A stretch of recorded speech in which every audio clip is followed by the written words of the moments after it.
சோத்துப்பாறை அணை குடும்பத்துடன் ஒரு ஜோலி ட்ரிப் போகலாமா வாங்க. அதாவது மனதிற்கு இதமான இடங்களை சுற்றி பார்க்க புறப்படும் போது நிச்சயம் உங்கள் டூரிஸ்ட் லிஸ்ட்டை இந்த சோத்துப்பாறை அணைக்கட்டை குறித்து வச்சுக்கொள்ளுங்க.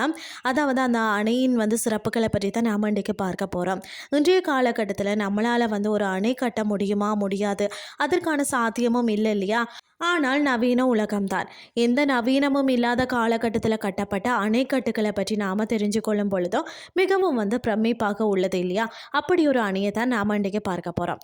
சோத்துப்பாறை அணைன்னு சொல்லுவார்கள். இது தேனி மாவட்டத்தில் இயற்கையிலேயே பசுமையும் அணைகளும் ஏரிகளும் நிறைந்த ஒரு மாவட்டம். இந்த மாவட்டத்தில் பார்த்திங்கன்னா வைகை அணை, மற்றது மஞ்சள் ஆறு அணை, சோத்துப்பாறை அணை, மற்றது பார்த்திங்கன்னா பச்சிலை நாச்சியம்மன் அணை உள்ளிட்ட பல அணைகளும் சுருளி அருவி, மற்றது கும்பக்கரை அருவி, மேகமலை அருவி, மற்றது எலிவாள் அருவி என பல அருவிகளும் இருக்கிறது.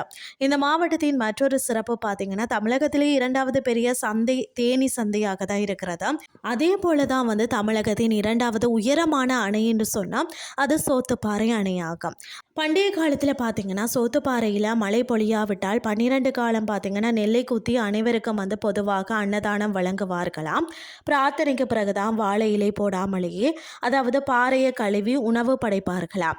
பாயாசம் சாப்பிட்டவுடன் பார்த்திங்கன்னா மழை கொட்டுமாம். இப்படி ஒரு மூட நம்பிக்கையின் காரணமாகவே சோத்துப்பாறை என ஒரு பெயர் வந்ததாம். அதாவது பார்த்திங்கன்னா மேற்கு மலை தொடர்ச்சியில் அமைந்துள்ள பழனி மலை தொடரில் அமைந்துள்ளது பேரிச்சம் ஏரி. இந்த ஏரி தான் சோத்துப்பாறை அணைக்கு நீர் ஆதாரமாக விளங்குகிறதாம்.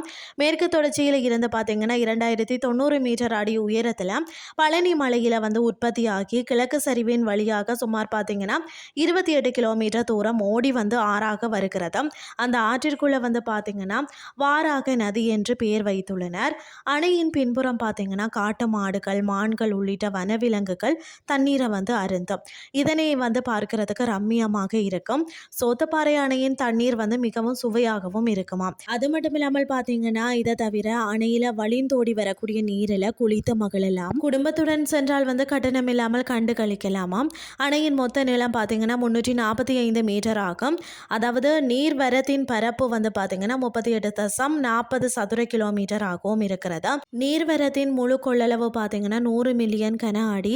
அணையின் அதிகபட்ச உயரம் பார்த்தீங்கன்னா 57 மீட்டர் ஆகவும் இருக்கிறது.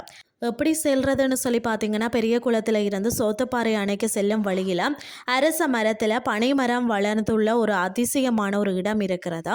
பெரும்பாலும் அரச மரத்தில் ஆழ விதைகள் இருக்கும். ஆனால் அரச மரத்தில் 2 பனை மரங்கள் வளர்ந்துள்ளதை காணலாம். பெரிய குளத்தில் இருந்து 8 கிலோமீட்டர் தூரம் உள்ளது. பெரிய குளத்தில் இருந்து அரசு பேருந்து உள்ளது. அது மட்டும் இல்லாமல் ஆட்டோவிலையும் செல்லலாம்.